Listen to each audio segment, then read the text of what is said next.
Buckle up. It's time for the Champions of Cinema podcast.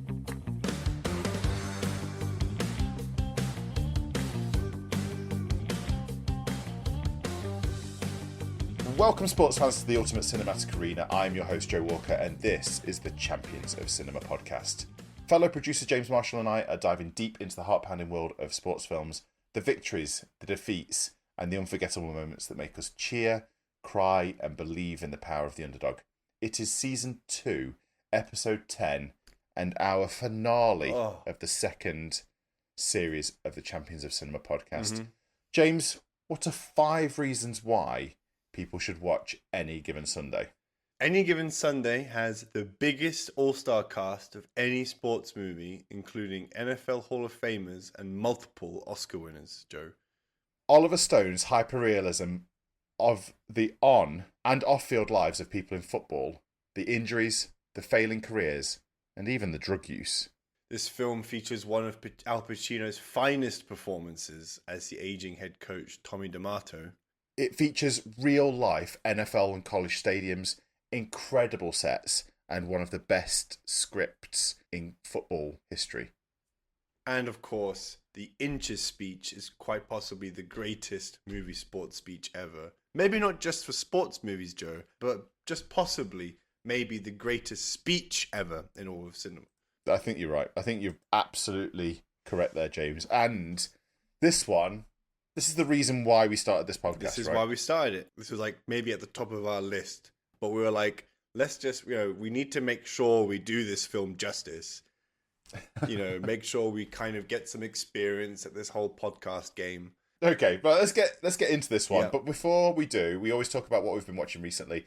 Give me your quick cliff notes on what you've watched this week. I finally watched Cars 3. Yeah. I'm excited for that one. I got around to that. Wow, Joe, that's a film. Well done you for taking the plunge into watching it, and it wasn't at all what I watching. thought it was. The reasons why I didn't want to watch it weren't true at all. I won't spoil anything else. What did I watch? Oh, Scent of a Woman. Yeah, I wanted to watch some more Pacino films before this, so I was like, she's got a great smell. And that film wasn't at all what I thought it was either. I thought that was a rom-com because I was like, just by the title. Is that the one where he's blind? He's blind, yeah. I had to do that in preparation for this week, of course. But what about you? What did you watch, Joe? I've watched a couple of things this week, but the big one that's sticking out in my brain is I watched Sisu, which is the action movie Finnish about... one. The Finnish guy. Yeah. Which was, I thought, mental. I need something on in the background, I need something. And I was just like, this is the most ridiculously far-fetched movie, but I enjoyed it. I thought it was an interesting one. Any film about killing Nazis is always going to be good, right? But let's get started on this one. Let's talk about Any Given Sunday. Let's talk about possibly the greatest sports movie that's ever been made. Yep. But I want you to get us started with your weekly haiku. A haiku is a Japanese poem that's really short. It's very simple. 575. And, yeah. Yep. 575 syllable structure. Go for it, James. Okay, here we go. No room for error. Life is all about inches. Fight and win or die. Not a very football specific haiku there, James, but I can see why you've taken some of those elements out. I like it, yes. And it does really encapsulate the idea that this movie isn't about sports on the field and just winning a game. It's never just a game, is it, Joe? It's never just a game. There's always more. No, it's always much deeper than just being a game. And this movie, I think, really sort of encapsulates a lot of those things. So we're going to talk about Any Given Sunday. We're going to get really deep into this. Before we do, I'm going to talk to you about some key statistics and about sort of who wrote it and who directed it. So it's a 1999 fiction movie written and directed by Oliver Stone. Oliver Stone also directed famously Platoon, JFK, and Alexander. He wrote Scarface, nice, Evita, and Conan the Barbarian. And this movie was written by a guy called John Logan. It's based on a book called You're Okay, It's Just a Bruise, or it pulls a lot from that book, which is written about the Los Angeles Raiders in the 70s. John Logan, just as a little bit for you here, also wrote Gladiator. The Aviator, Last Samurai, Oh, Bond, Sky. He wrote 2 Bond films in Skyfall and Spectre. Jesus. Okay, so you know that this guy's It's gonna not just be the a cast. damn good. It's not just the cast in this film. It's everything, top to bottom. Absolutely. I'm sure the cameramen Absolutely. were incredible. The original budget for this movie was $55 million. It earned only $100 million. I feel like this should have earned $500 million. I think maybe if it had been made at a different time, it might have earned $500 million. IMDb rating of 6.9, which feels terrible. Yeah, what the fuck? Just doesn't feel right. And a Rotten Tomatoes of 52 out of 100, which I'm not sure how this movie can have those kind of ratings. Maybe we just love it a lot. This is a film which people who are tied to the sport probably appreciate more and put on higher score, because the things which maybe critics see, oh, that's too far-fetched, that's not believable, that's a bit like people who know the sport well enough thinking, no, like athletes really do that. Like, you know, they will, doctors aren't necessarily so inclined to do what's best for the athlete in terms of health. You know, the athletes kind of can force. Well, you're telling me that they would maybe try and force a quarterback with a head injury back into a game? Exactly, Joe. So originally, I think Stone wanted to try and get it involved with the NFL. He wanted the NFL to work with him on it, and he wanted to produce. And when the NFL saw what was happening with this movie, they were like, "No, this cannot happen. We are not having anybody touch it. We are not having any association with the NFL on any given Sunday, because it was going to do what the majority of Oliver Stone movies do, and that is peel back a lot of the truth on something and show it for its gritty, grimy, and maybe seedy side. It's not at all like Field of Dreams, which is kind of which the MLB embraced, right? Can you imagine the NFL doing an Any Given Sunday game? Everyone's on steroids. Everyone's on painkillers. 5 concussions. Okay, but let's get started in the 3-act synopsis of this movie. So, if you're the first time listener to the podcast, this is where we talk through each of the 3 acts of the movie. After each act, we talk about maybe the characters or maybe the tropes and some of the things that go into the sort of the movie. So, we'll get started with Act 1, Rise of a Rookie. The Miami Sharks, a professional football team, are struggling through a difficult season. Their veteran quarterback, Cap Rooney, is injured during a game, forcing untested third-string quarterback, Willie Beeman, played by Jamie Foxx, to step in. Initially overwhelmed, Beeman begins to find his rhythm, showcasing extraordinary talent and gaining confidence.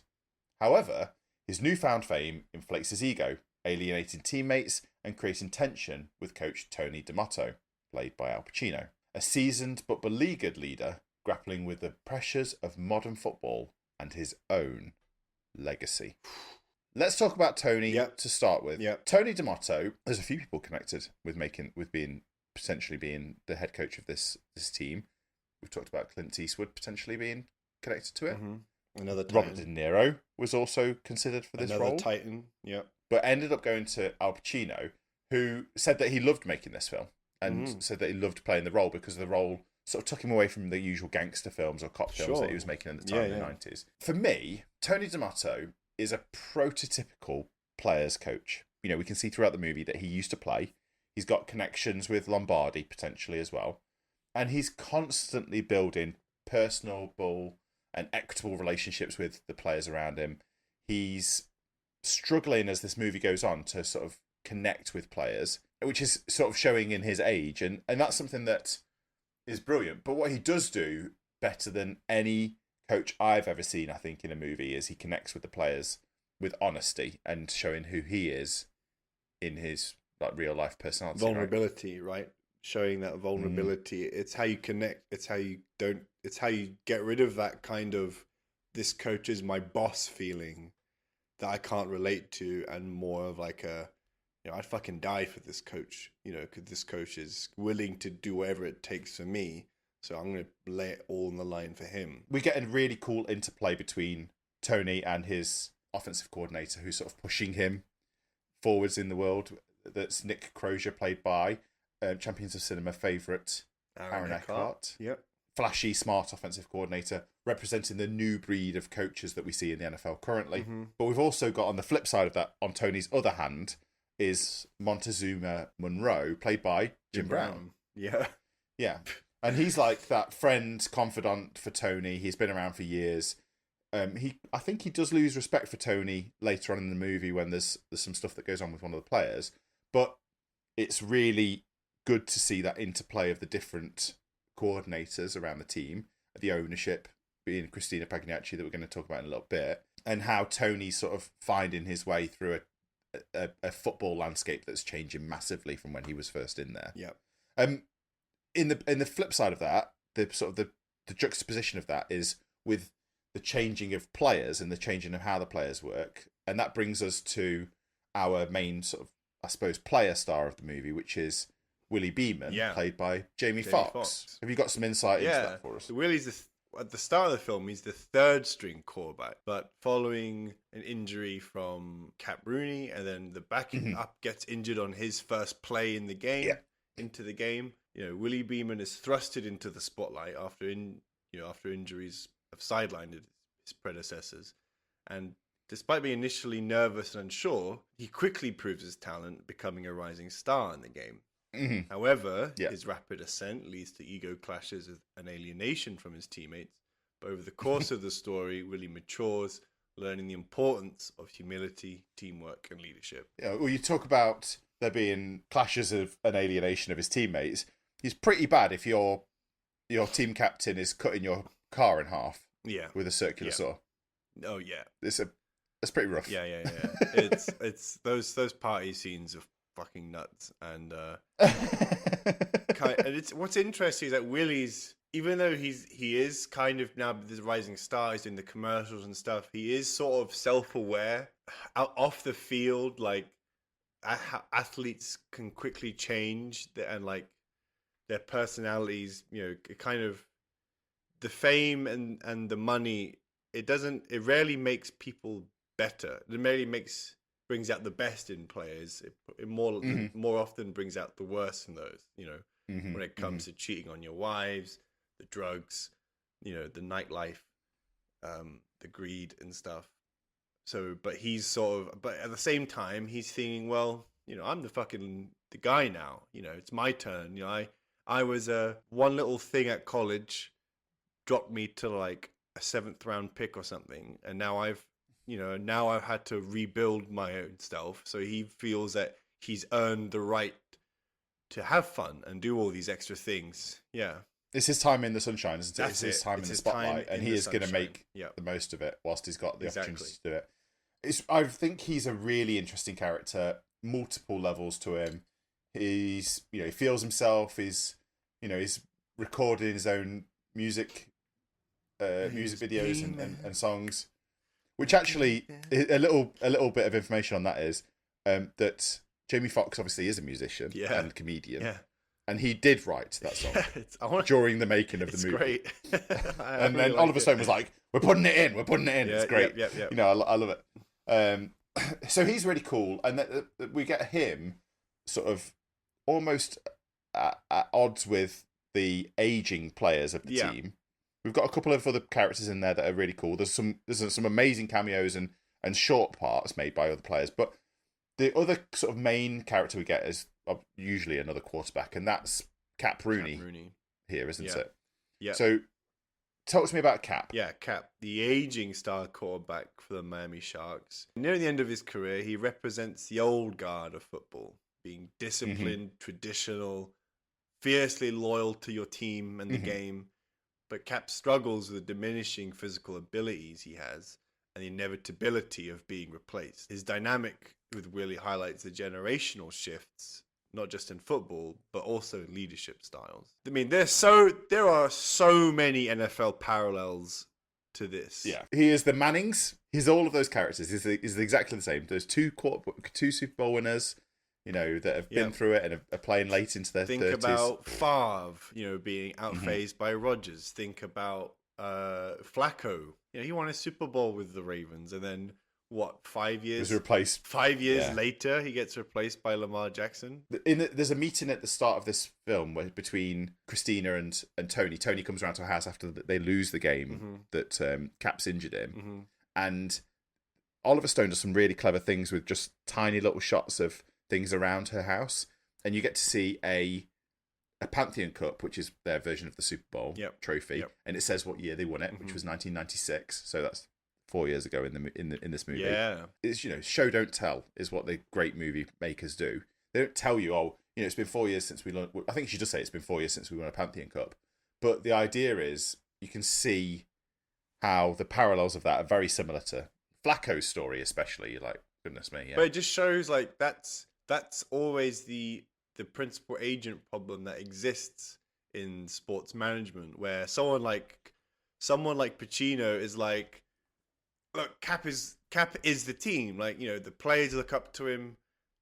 I trust him. He's not gonna cause me any problems. But Christina, who's more of a business thinker, is like, well, we can probably get rid of Cap for a couple picks, right now. Beeman's exciting. He's going to start driving ticket revenue, sales and stuff, because how he plays, merchandising and stuff. And he kind of is part of her long-term development plan by eventually probably having the OC come in as the head coach. Never really says that outright, but is always kind of hinting the fact that, there's loads of hints. Maybe it's time for a change, across the board. Everyone's up. Everyone's up for Aaron Eckhart's character Nick Crozier says, "I'm not going to waste another season on your Tony.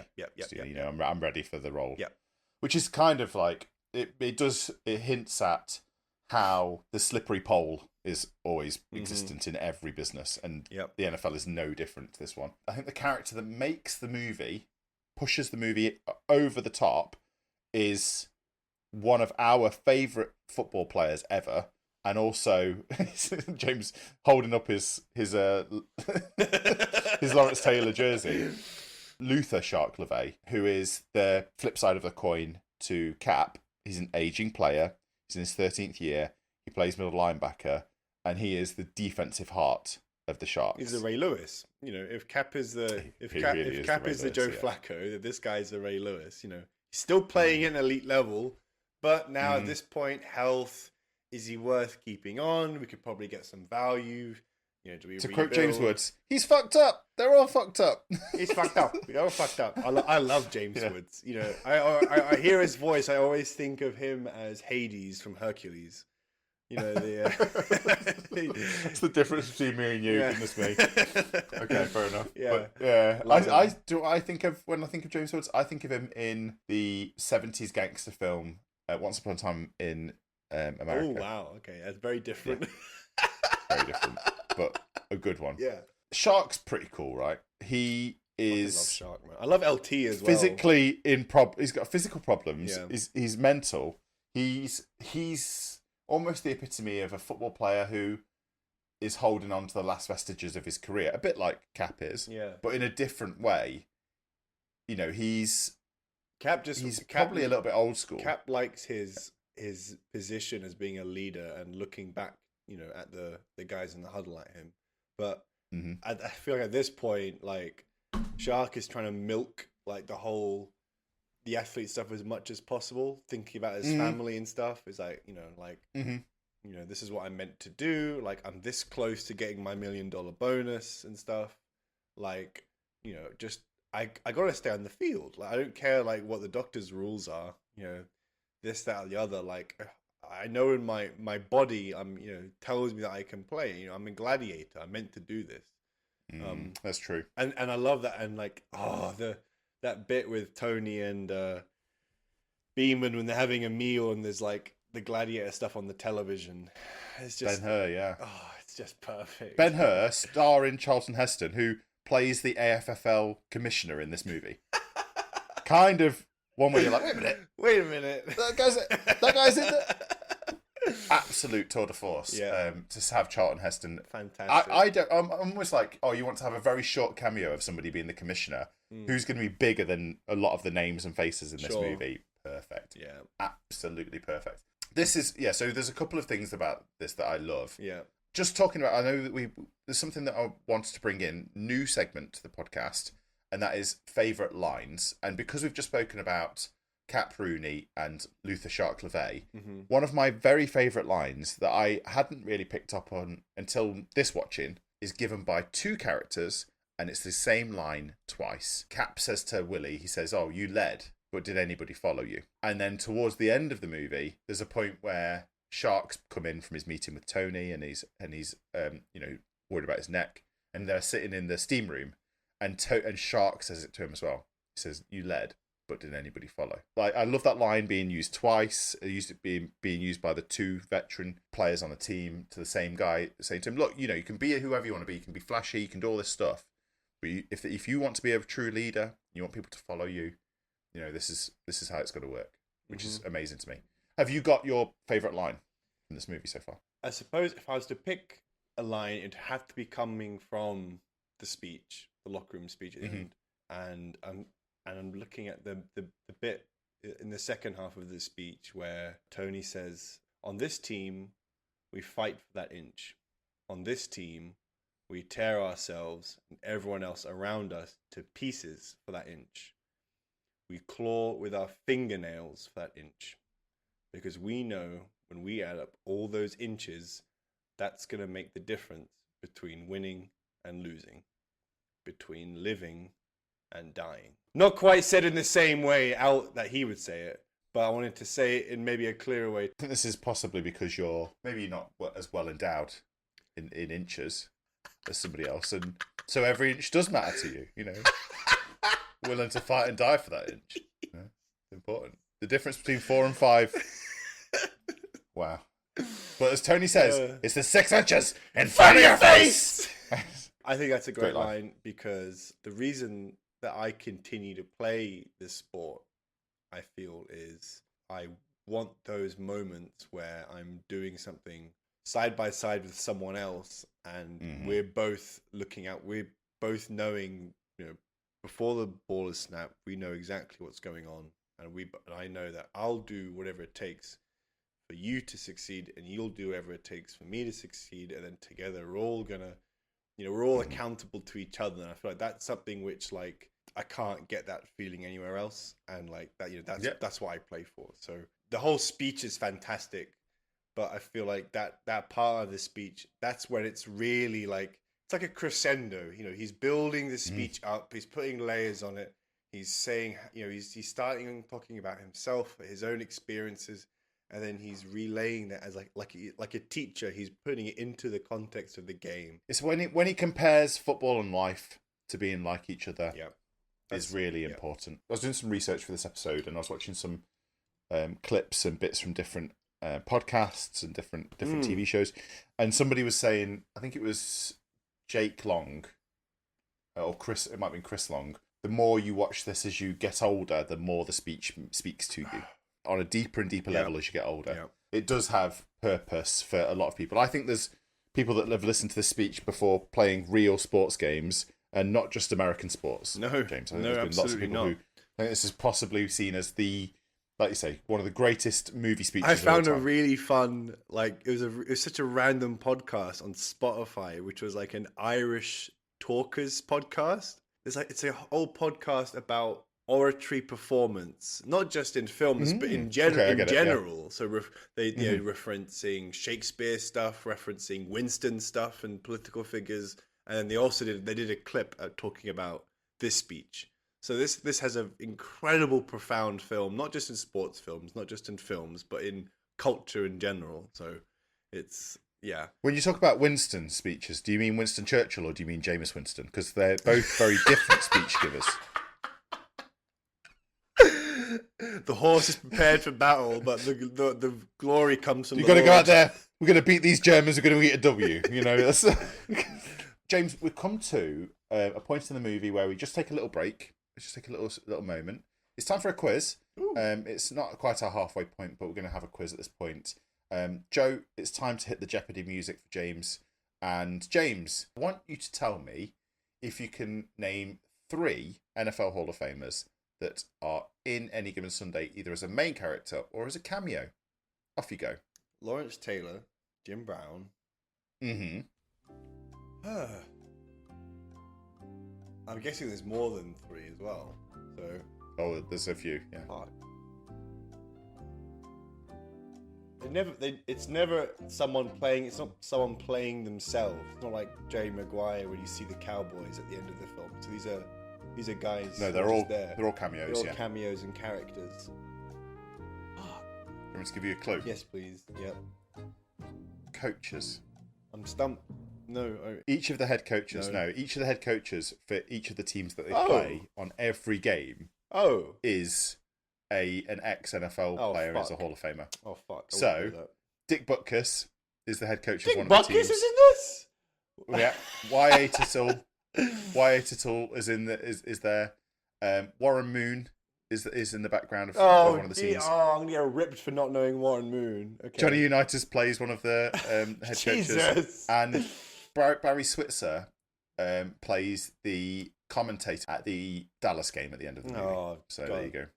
Yeah, no points for you this week. But what we're going to do is we're going to move on to Act 2, James, of the movie. Are you ready for this one? Yep. Act 2, Conflict and Division. As Beeman ascends, the team fractures under the weight of internal disputes. We see third person, Coach D'Amato, clash with the ambitious team owner Christina Pagliacci, who prioritizes profits and modernization over tradition.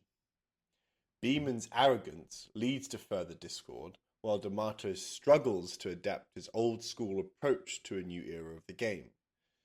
Personal struggles are revealed. D'Amato's loneliness, Pagliacci's quest for control, and Beeman's journey from an insecurity to stardom. The team's dysfunction threatens their playoff aspirations, forcing everyone to confront their motives and values. That's because, listen, right.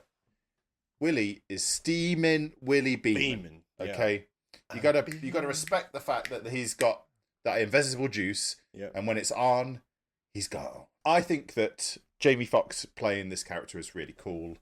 There's a really interesting point where most people know this, but there's a bit of discord between Jamie Foxx's character and LL Cool J's character in the movie is the star running back and the star quarterback or emerging star quarterback. And they come to blows in the movie a lot, but they actually came to blows outside of the movie as well on set. Shit. Okay. So a lot of this sort of like tension that's there was real. It was completely real, and there was on set fights. There was problems. There was issues throughout the production of the movie. But it's not surprising really when you've putting people into this sort of melting pot of personalities and characters. I'm sure LL Cool J would probably have liked to have recorded his own song for the movie, but Jamie Foxx did it instead. There was someone else was going to possibly be Willie Beeman as well, right? Who was it? Yeah, they were. So, and another recording artist as well. Called... well... So, originally... Say his name, Joe! The first choice for Willie Beeman was a guy called Sean Puffy Combs. We know him now as Puff Daddy. Diddy! We might know him as Diddy. This film could have been cancelled. This film could have been finished. As we speak. Like, that's it. This film's done. No wonder there were so many shower locker room scenes. And apparently the reason why it didn't work out for Sean Combs, thank God, or Diddy or whatever you want to call him, is because he couldn't throw a football very well. Oh, thank God. And Jamie Foxx could, because Jamie Foxx did grow up in Dallas. You talk about Christina Pagliacci being an owner, something that we don't see in many movies. And when they are owners, often it's dusty old men who are owners of teams in sports movies a lot of the time. But it's turns it on its head a little bit. She's the young owner of the team who's possibly not much older than the players in many cases, and it's showing her struggles with being able to navigate the world of professional sports and team ownership. And there's a really interesting point. Again, there's two conversations between Christina and Tony. There's one at the start of the movie after one of the games, and there's one towards the end of the movie. And Christina says, there's one reason why my father didn't put you in charge of the team before he passed away. And that's because he didn't feel like he could trust you. He didn't have the balls to do things when they got hard. And it's like really cutting. Oof. And listen, I've watched this movie, like I say, I've been watching this movie for 25 years. It's been central to my life throughout all of my adult life.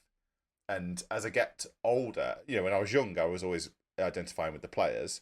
And then as I've got older, I identify with the coaches, and being told that by your owner, they don't trust you to run the team, that's a dagger to the heart of Tony DeMosso. Sure. She really symbolizes the business, the requirements of teams to really fulfill business objectives, and that and how that doesn't necessarily coincide with the team's objectives, and it's that became more and more prevalent at around this time, mid-90s. There's more. The NFL was going through an expansion and stuff. Yeah, I think she plays this perfectly. I think it's great. As well as that, like she herself as being the problem in terms of like Tony's sort of spanner in the works. She herself is having issues with, not perhaps being respected by other peers, other owners and stuff. Because the ownership group is a club, right? It's like a because they talk about league rule changes and franchises expanding, and they're talking about, well, maybe if we can't get the new stadium in Miami, maybe it's time to move west, move to LA. I think it's really well done, and I think this is one of her best roles. So I've seen a few other Cameron Diaz films. I think having her in this I think she was great. I think it was fantastic. Yeah, fantastic. But at this point in the movie, we've seen a lot of football. We've seen probably 4 or 5 games, lots of practices. The on-field accuracy of the football in this is, to me, the best there is. Just perfection. Yep. It's perfection. Yep. The play names are pretty correct all the time. If you said to me, we're going to run a 22 Fox, I'd probably be like, that's probably a dive of some kind by the running back. Yeah. It's easy to see that. How the players move. They used a lot of football players in the movie anyway. That comes down to the use of somebody as the football coordinator in this movie, who we've talked about before. Alan Graff. Whoa! Being one of our absolute favourites. Tick. He plays the referee in the Dallas game with the moustache, the one that shouts touchdown when Willie Beamer scores. But I'd like to introduce you to a new person who was the assistant football coordinator on this movie, and is a bit younger than Alan. Is a guy called Mark Ellis, and he plays one of the assistant coaches on the sideline of the Sharks. Comes over and tells Willie Beeman that he's got his play card on upside down. He's like the shouty sideline coach for the Sharks. Jesus! He was in the replacements, hardball, longest yard, Varsity Blues, Invincible, touchback. Jesus! He is the modern Alan Graff. Talk to me a little bit about some of the tropes that we see in Any Given Sunday. All right, well, we've got inspirational locker room speech. Brilliant. No doubt about that. Rookie underdog. Yeah, always good. Aging warrior. Yes. A couple of aging warriors, easily. Last hurrah. Cat Rooney's last hurrah. The tortured athlete with Jacques Levet sacrificing his health to get over the line. Game as a metaphor for life. I mean, you have to do that, because otherwise, if it's just a game, if it's just essentially like a Hard Knocks where you're just sort of seeing the actions of the team going on, it just seemed more like a season report as opposed to actual you need the conflict and stuff. You need the development, the growth, on the personal level, not just an athlete level. Yeah, absolutely. Divided locker room, the partying athlete. Feel like a lot of these films, there's always going to be some parties going on and stuff in the background. There's so many, isn't there? There's just so many to mention, and it's slow-mo scenes in final game-winning play. A play which shows the growth of a character. So we see the bit where Beeman tosses. They run the speed option. Yeah, they run the speed option. Runs the speed option. Comanche. Rather than Tony calls it. And also, it's a 2-for-1, that play, because not only does Beeman give the ball away, but also J-Man steps out of bounds. JJ steps out of bounds rather than trying to take a couple extra yards. So it's all everything is done for a reason in this film, and it's like stylistically it feels so real. Like this is like you figure this could be like a real team, but at the same time, like it's got all the classic things that we need all the storytelling devices that we see across all films that make these, films more satisfying to watch. Yeah, because really, art is imitating life Yep. in this Yep. movie. That's so much. I think we'll come back to that a little bit, but it's perfect. There's a really cool turning point that we get in what I would call Act 2, and it's bang in the middle of the movie, James. We sometimes talk about turning points in the past. Jambalaya scene where we get Pacino and Fox at Pacino's home. They have the jambalaya and they talk about the realities of the NFL. Interestingly, NFL players who've watched and commented on this movie say that this conversation between a player and a coach is incredibly lifelike and accurate. Yep. That people do talk like this to each other, and they do say, this is what you're expected to do, this is what you need to do, and the home truths in that on both sides are right where the accuracy needs to be for the NFL. Okay, we're going to talk about Act 3 to keep this one moving along. And we're going to talk about redemption and unity. In a climactic playoff game, the Sharks must rally together despite their differences. Beeman learns humility, recognising the importance of teamwork and respect for the game. D'Amato reclaims his role as a leader, inspiring the players with a heartfelt speech about seizing opportunity. The team plays with a newfound cohesion, giving their all on the field. Though the outcome is bittersweet, the journey reignites passion and respect amongst the characters. In the end, D'Amato resigns, embracing a fresh start, whilst Beeman steps into his role as a true leader for the team's future. The film closes on a hopeful note, celebrating the grit, sacrifice, and humanity behind the spectacle of professional football. So there's a couple of bits in this, that I don't know if that's true about Beeman stepping into his role as a true leader eventually for the team's future. Beeman, I think he's sort of stepping into that role, but at the very, very end of that press conference, post credits post credits scene, where you get Tony saying that he's off to be the new head coach and GM for the new Albuquerque Aztecs, I think they're called, something which is like that. what a name. Expansion team. The expansion team in New Mexico. And who does he sign? Willie Beeman is his starting quarterback. Starting quarterback. Gasps. What? Yeah. We didn't know about this.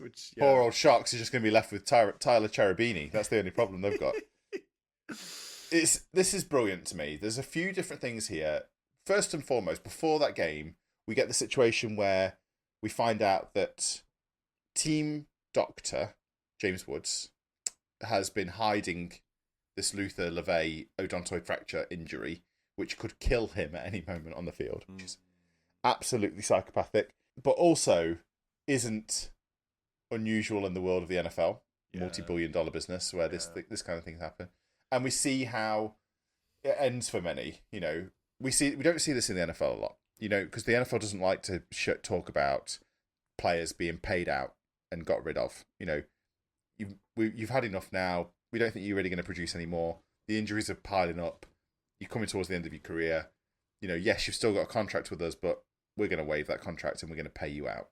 This happens a lot more than you expect in the NFL. Yep. Sadly, it doesn't work out that way, and Luther gets to play, which gives us a lovely sort of outcome in the final, scary game where it's very scary. It's the whole point, gets isn't a it? nosebleed. I mean, if you get a nosebleed with a helmet on, it's that's kind of worrying in terms of what's going on inside. Yeah, he's pretty fucked up at that point, which is kind of interesting. And then we get probably the most iconic sports movie scene outside of Going the Distance in Rocky.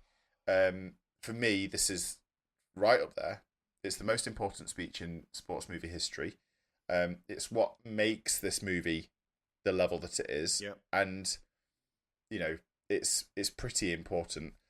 Apparently, this the speech we can talk about the speech for ages. We could go through the speech word for word. I probably could do a whole podcast on the speech, and I think we might have to do a short podcast in the future, James, of great sports movie speeches that we want to cover, which would be cool. But this one would be number one without any doubt. Yeah. Apparently, whilst they were filming it, they had a few pops at it, and it wasn't going necessarily as well as it needed to go. And Jamie Foxx tells us a story about how he went to Pacino between takes and said to him, "Hey, Mr. Pacino, can I speak to you respectfully?" And he said, "Sure, what's up?" And he says, "You need to talk to the guys like you're their father. Most of the time, these sports coaches, they are the father that these guys never had in real life. You need to lay it on the line for them. You need to be honest with them. And you need to talk to them like you're their daddy. Can you do that? And then we get the infamous take, where players stood up and cheered and clapped afterwards. That it connected with everybody in the room. That it made, I think you've said Lawrence Taylor says that it's the greatest locker room speech he ever heard. Which is nuts, given that he played under Belichick, Parcells. That was what he got the most sort of riled up with. It was just like they were ready. Like they really could have played a game. But what's interesting is that this speech would have been more of a Saturday night in the hotel speech, which is quite interesting. Because, and I think the reason for this is, I don't think a coach would lay this sort of stuff out with potentially, because the NFL now would have cameras in the locker room pre and post game. You'd see things like this, you'd see the prep for these things. It'd be captured in the modern world of the NFL films. Yeah. And you wouldn't necessarily want to lay yourself out in that same way. Yeah, I'm interested as to because the thing is, different players have different sort of routines pre-game stuff. Because this isn't a half. This is a misconception. This is a halftime speech. It's not a halftime speech. It's not. No, it's a pre-game. A pre-game speech. A challenge with this as a pre-game speech is it getting guys maybe too emotional, or is it going to get maybe guys thinking the wrong way? Maybe those emotional kind of speeches are better suited for a Saturday, like you mentioned. Mm-hmm. And whether or not, maybe given how long an NFL game is, we talk about the importance of being steady, finding those moments maybe in the game where you can get short bursts of momentum. But sometimes it kind of feels where a team might go out straight. I think we had that maybe at Loughborough where teams were going to play us knowing that we were good, and that maybe the way to beat us was to try and beat us up physically, with aggression. And maybe there was some moments where the first drive or so, it was like, oh, okay, they're coming to play and stuff. But then you can't sustain that. You can't sustain anger and aggression like that for 4 quarters of, almost 3 hours of football.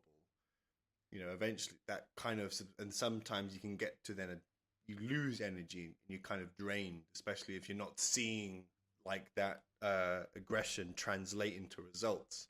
Yeah. So it's interesting that maybe that I can see that then maybe being more of a Saturday thing to kind of get guys into that sort of unified direction and focus, leading to a game, and then maybe leaving the actual pre-game period as a kind of individual meditation, like reflective time for guys to do their own individual things, because everyone has their own unique processes, don't they? Well, you see that in the movie where Bill Bellamy, I think Bill Bellamy's a comedian, but he plays wide receiver in this, and he's stood there looking in the mirror in the pre-game of the Dallas game, saying, I'm the best wide receiver that's ever lived. That's exactly what some guys just want some rap music. They just want to listen to some music. And what's interesting is that I think what happened there is, I think that Oliver Stone used a lot of things that he'd seen in the past to do with it. There's that bit where Cap's sort of lying on the floor, just sort of having a nap on the floor in the corner of the locker room. Yeah. And apparently, people would do that all the time. Joe Montana would do that all the time. He'd have a bit of a quiet time. Yeah, just relaxed. Find a place to be calm and relaxed. So like I say, some people need to play high energy, some people need to play calm. Between my first year and second year at Loughborough, my first year I always listened to hype music pre-game. My second year at Loughborough, I listened to classical music the whole time. Yeah.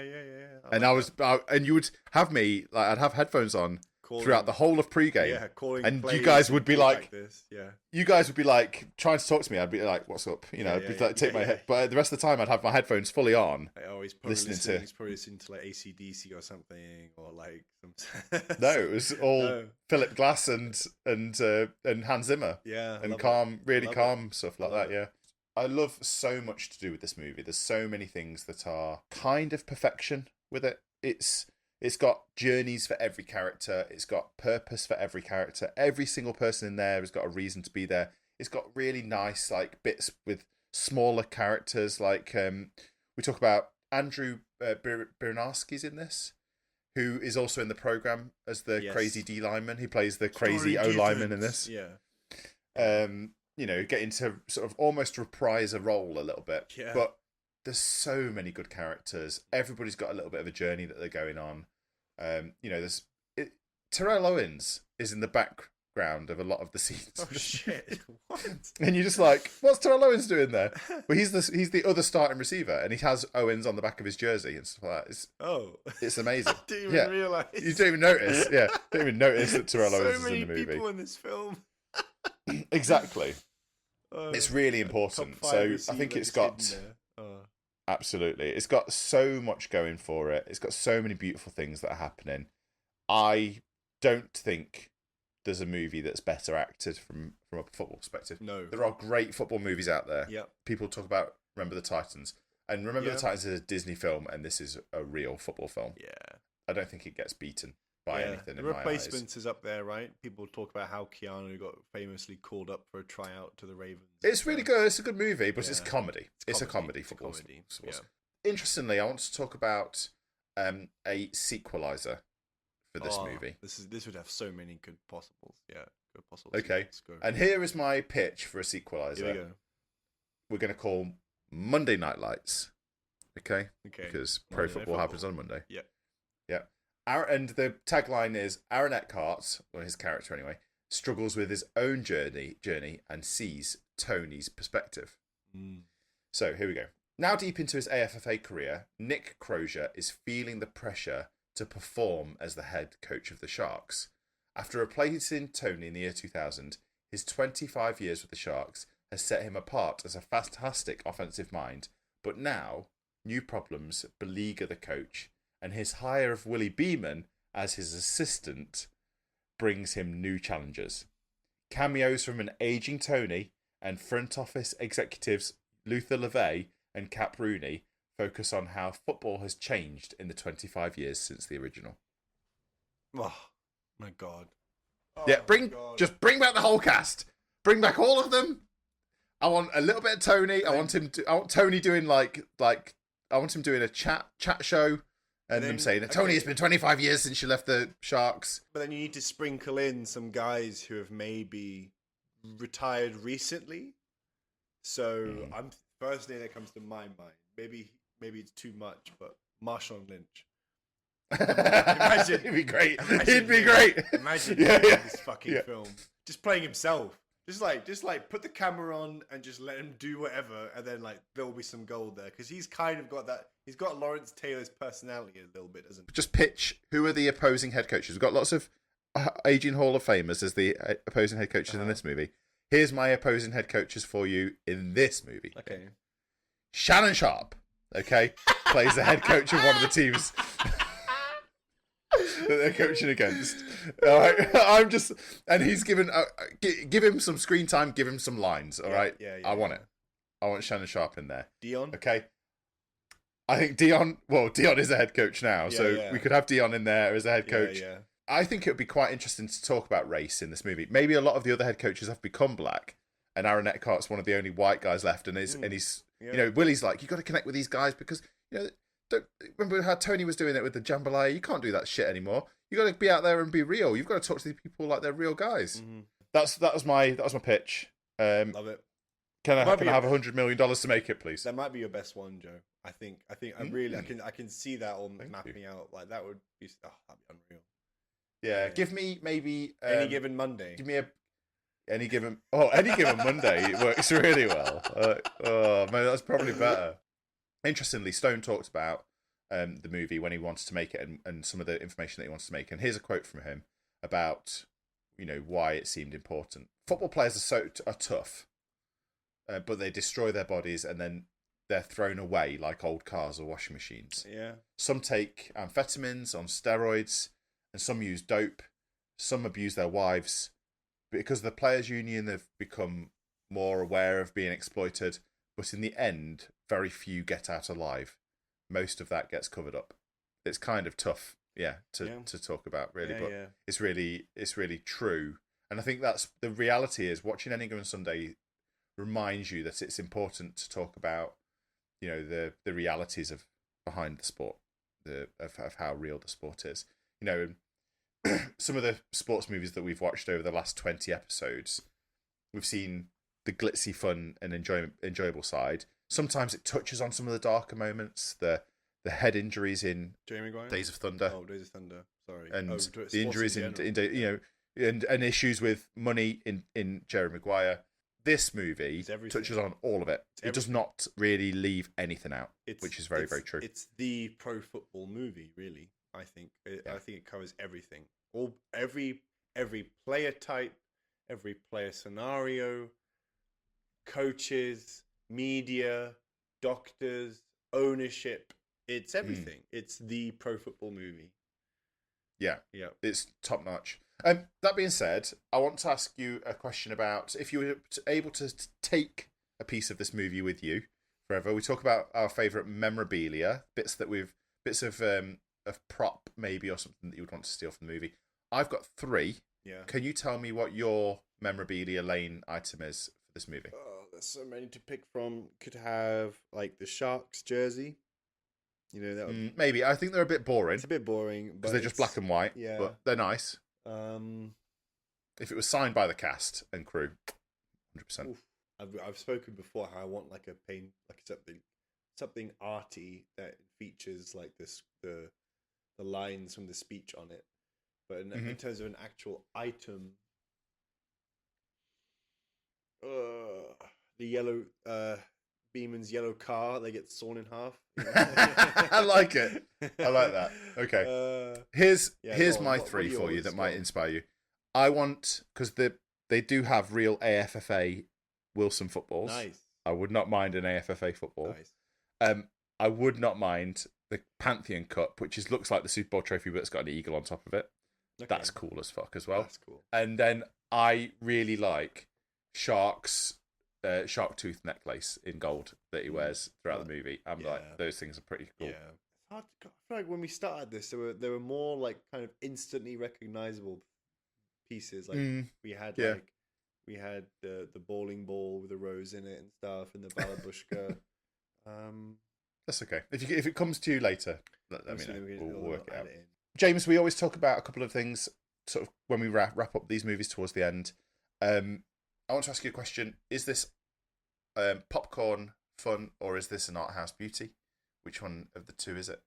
I think it's an art house beauty because it's trying to be honest, and it's trying to show the NFL for what it is, as opposed to maybe an entertaining, light-hearted version of what people maybe think it is.